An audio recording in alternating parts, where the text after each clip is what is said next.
NBA 2K rating recap for November 13th, 2025. Three games to break down, but there was really one that stood out to me more than others, and that was the Hawks taking down the Utah Jazz 132 to 122. Atlanta moved to 8-5 on the year with this win, which also came on the second half of a back-to-back. Hawks shot 51% in this game, 51% from three. We'll get to some of those performances in just a second. And they had 18 steals, with Utah committing 24 turnovers. So let's get some big picture stuff before we get into some of the lines from this game. The Hawks are fourth in defensive rating, not including this game. They were 19th last season, and it should be noted that right now they are winning games without Trae Young in the lineup.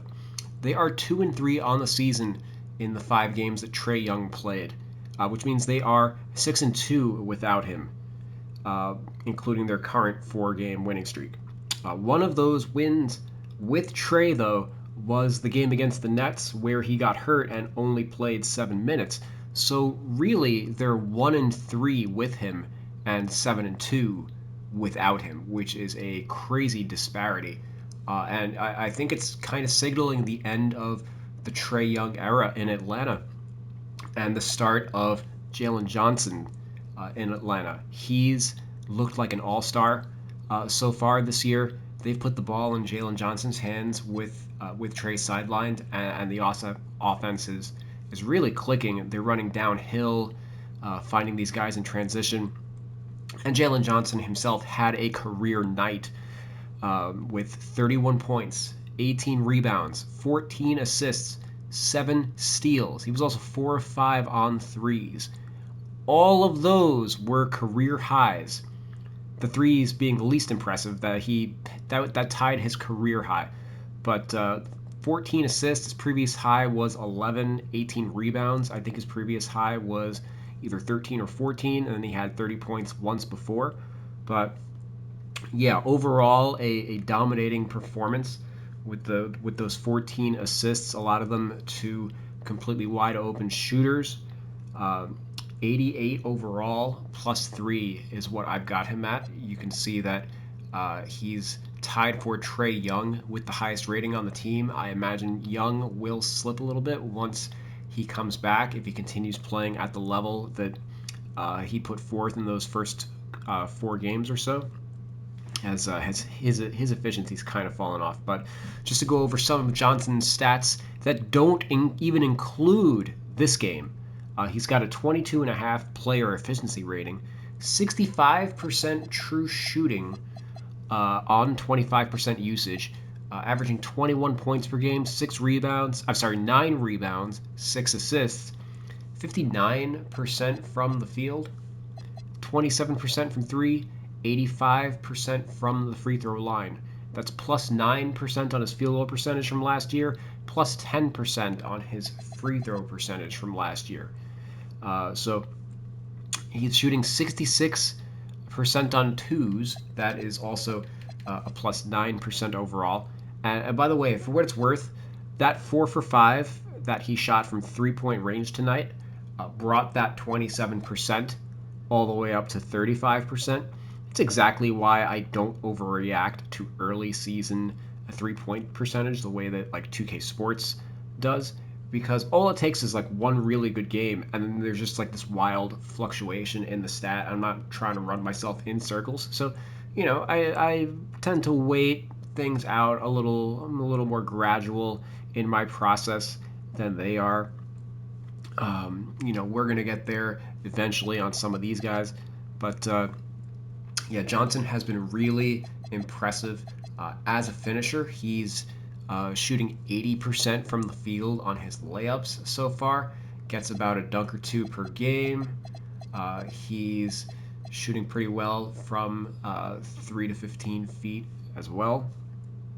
And then, but as I mentioned, he's the one that's running the offense with Trae out of the lineup. He's got a 28% assist rate, which is plus 8% from what he had last year. So that would essentially be like a 65-ish rating, where it's 28%, 75. And again, this does not include the 14 assists from tonight. That's probably jumping up to like he's going to be 30% assist rate once once those stats come in. But wow. So I did a few things to him. From the badge perspective, I actually gave him a gold physical finisher. 2K already has this on him, like dating back to last year, but he didn't really deserve it. He has 8 and 1s in only 315 minutes this year. So he's getting like about 1 and 1 per game, whereas he only had 18 in last year in 1,300 minutes. So he had 10 more last year in 1,000 more minutes. So he's going to clear that very quickly. He's basically doubled his and one rate. He's finishing through a lot more contact than he previously was. So that's one change that I made. And then I boosted his passing badges like Dimer. 2K doesn't even have Dimer on him. I bumped him from a bronze to a silver, and then versatile visionary. That was actually one of the badges that they added to him in this. It was the only badge that they added to him in this last in the roster update that they had last week. I bumped mine from a bronze to a silver. So yeah, he's kind of like a mini LeBron in a sense right now, and he's surely going to make the All-Star team as long as he stays healthy. If we look at like the guys who made the team last year, we've got at the guards Donovan Mitchell, Jalen Brunson, Cade Cunningham, Darius Garland, Dame Lillard, Trae Young, and Tyler Hero. And then at the wings, Jason Tatum, Jaylen Brown, and then the bigs, Giannis, Mobley, Pascal Siakam, Karl Anthony Towns. So just looking at the guards, Garland, he's dealing with injuries.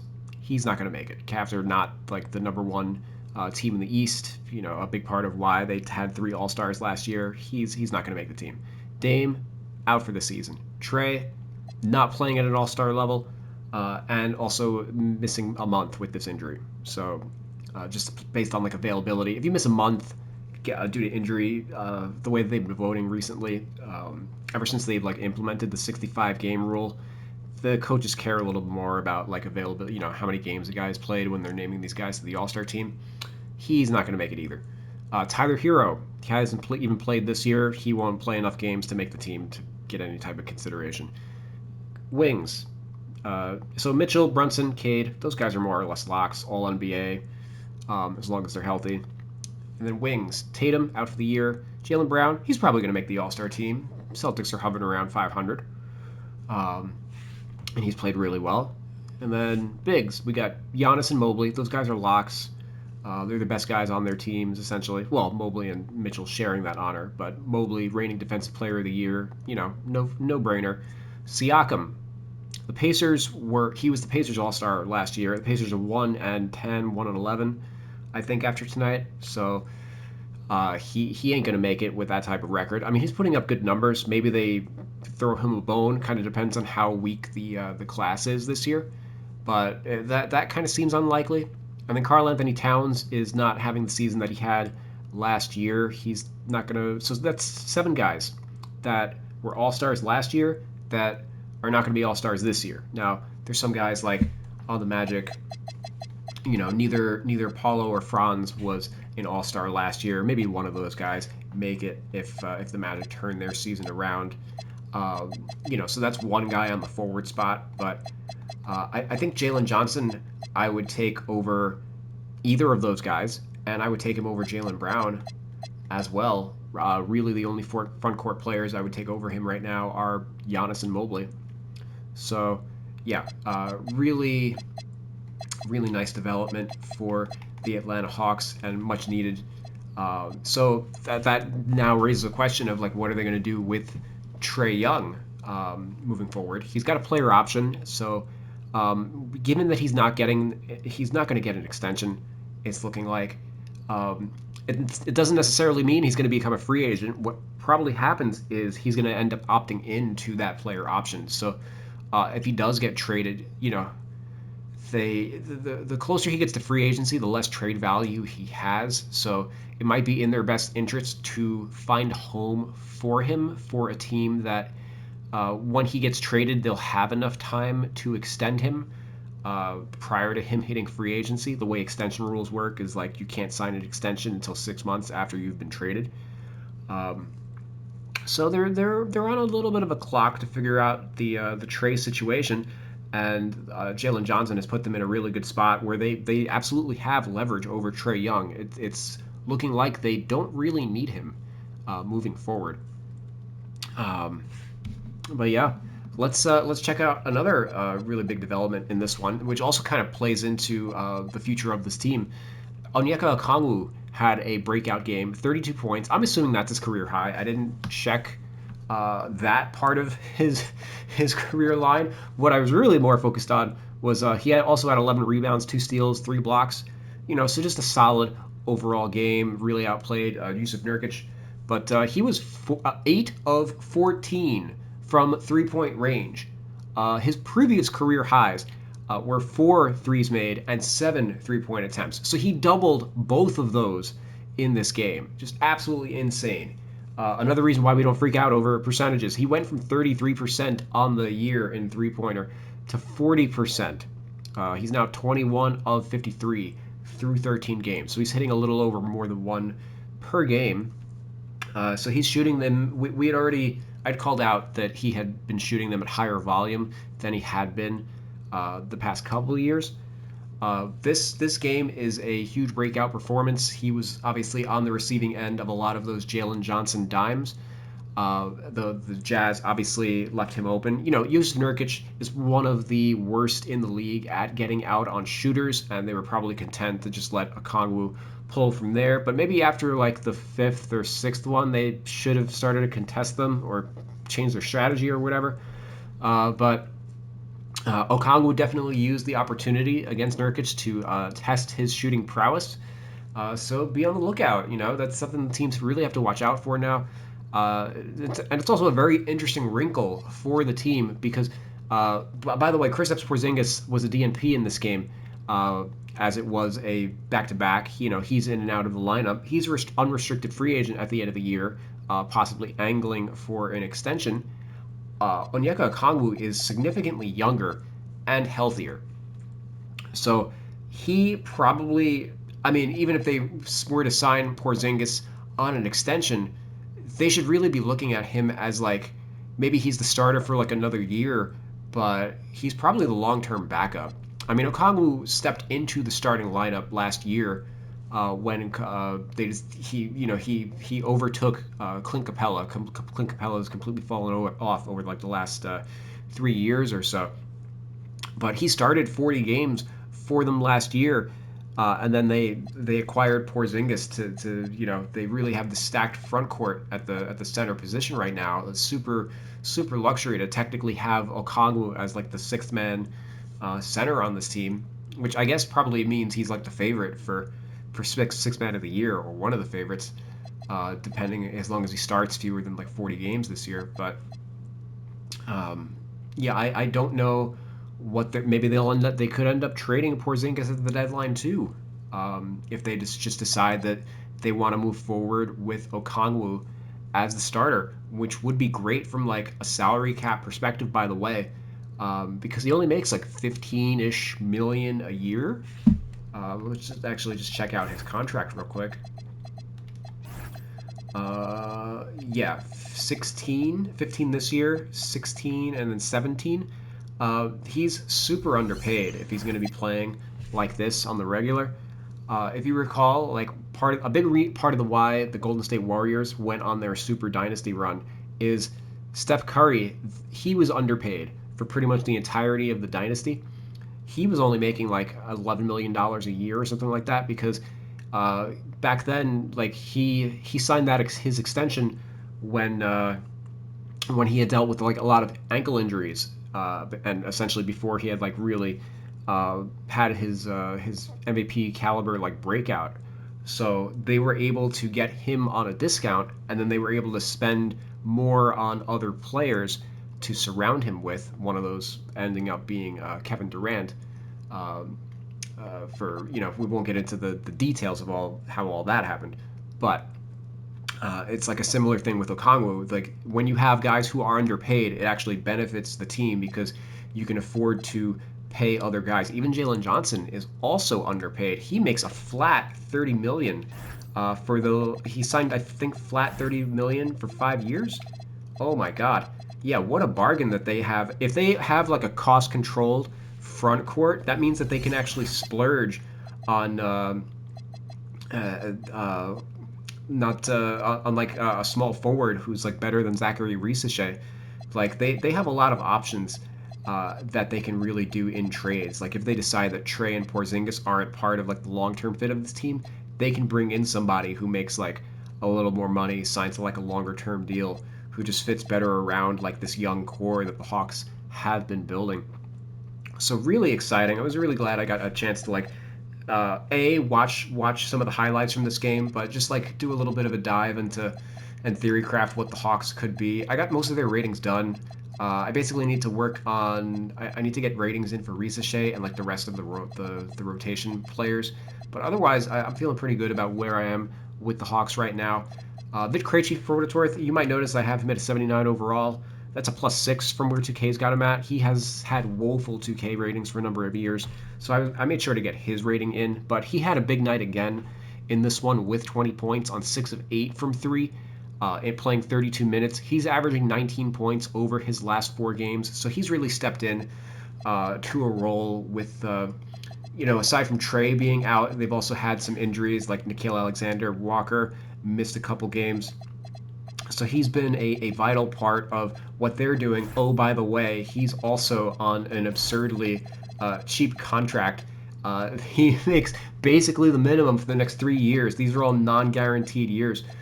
So yeah, the Hawks are drowning right now in flexibility based on how cost control they have a lot of these guys. All right, let's go to the Utah Jazz and get to the other 5 teams that played tonight. They moved down to 4-8 on the year. Taylor Hendricks missed his 3rd game in a row due to hamstring soreness, so we got to see Ace Bailey get his 3rd start. And he has season high 21 points. He had 20 in the last game, so back-to-back 20-point games for him. Looks like he's turning it around.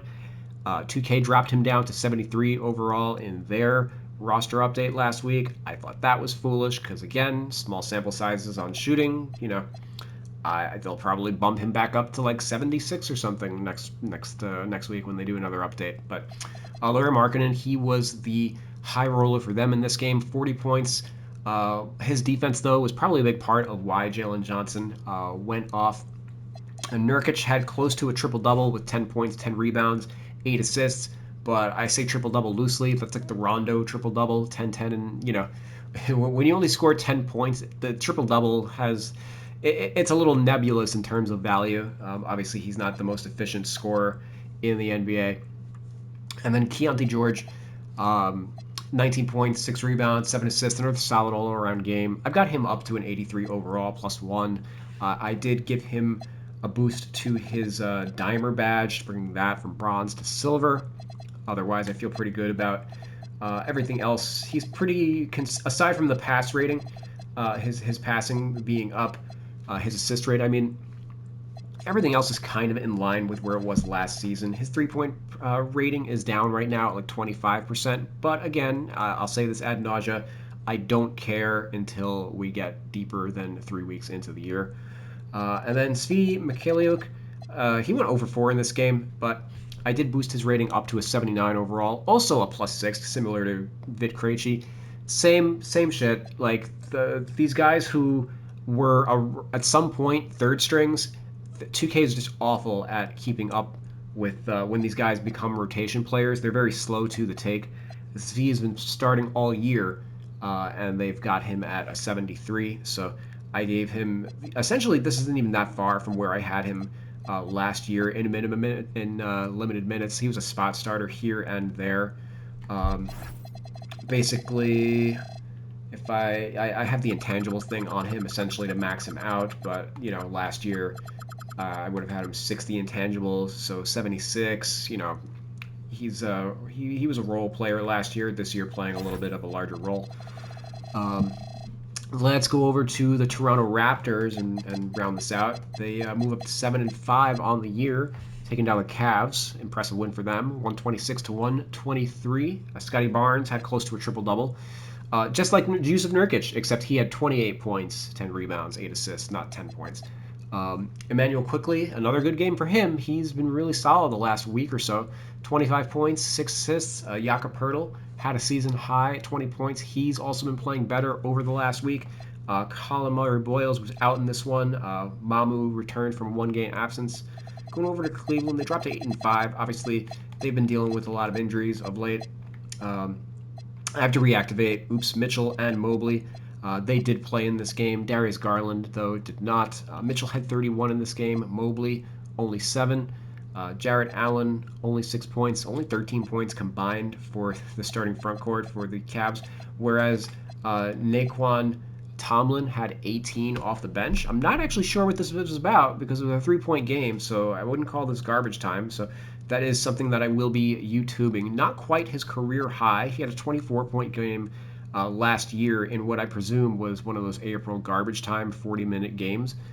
So this is probably his first real minutes of action in his career. So I'm gonna head on YouTube to check out the tape on him to see what happened. But they certainly need a little bit of front court scoring. The Cavs do. Let's go on over to the Phoenix Suns. They also, they don't drop to 8-5. They move up to 8-5.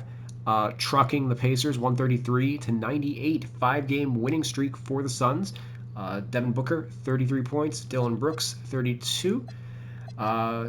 65 points for the top two scorers on the team. I need to, so I got my ratings in for the Hawks. I feel like the Suns have proven themselves at this point to be in a similar-ish tier, so I got to get a lot of these ratings up. They are relying on their veterans, and they've been playing well. So guys like Grayson Allen, like Svi, I've got Svi and Vit Krejci up to a 79. So Grayson Allen's going to be in the low 80s when I get around to him. Same for Dylan Brooks. He'll probably jump up to an 84.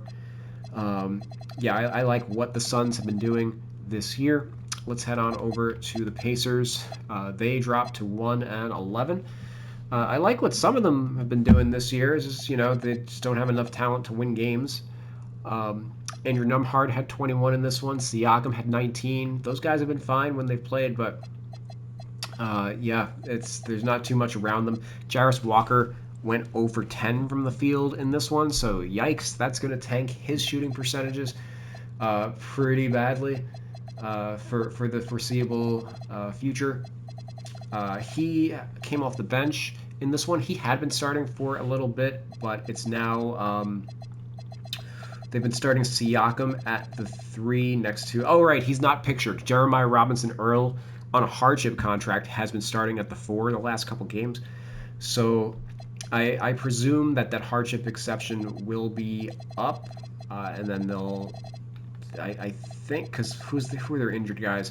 McConnell came back, and that he was really the main guy that made them qualify for it. Toppin, Halliburton, Mathurin are all out long term. I think Cam Jones is going to be back soon, so as long as he's not going to be missed out for another 2 weeks or so, I don't think they're going to qualify. So they'll lose Robinson-Earl. Walker will probably jump back into the starting lineup.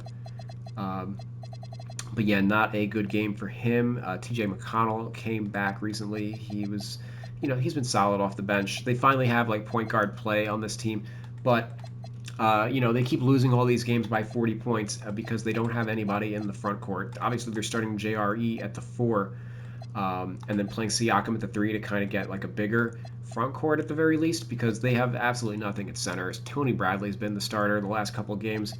They losing not just losing Halliburton, but losing Miles Turner and then not really being able to replace him with anybody really hurt the Pacers this year. It just, so not only are they bad on offense, they're bad on defense too. But that was tonight. I'm sorry, I'm starting a little bit because I went back to look at my notes for what team do I have to cover next? But no, there were only 3 games today. I did spend a lot of time on the Hawks, but um, yeah, I like when there's only 3 games as opposed to 12 because I do get to hone in a little more and dive deeper on like a specific team like I did tonight, as opposed to when it's 12 teams and it's just like I'm rattling off box scores and it's like you can't really give any kind of like in-depth like rating analysis or anything like that. So I hope you guys enjoyed this little dive. Let me know where you think the Hawks are. Um, if you agree with some of my assessments or disagree, I'm always up for debate. I read all of the comments that you guys make. I really appreciate a lot of them. It's bizarre to me that we're still. I took some time off from making YouTube content. I appreciate that there have been people who've been watching me for years who actually give a shit what I have to say about NBA basketball. That really means a lot to me. It does touch me. I appreciate every comment that I get, every plus, every thumbs up, every subscription. Um, Thanks, guys. Have a great night. I'll see you tomorrow. Peace.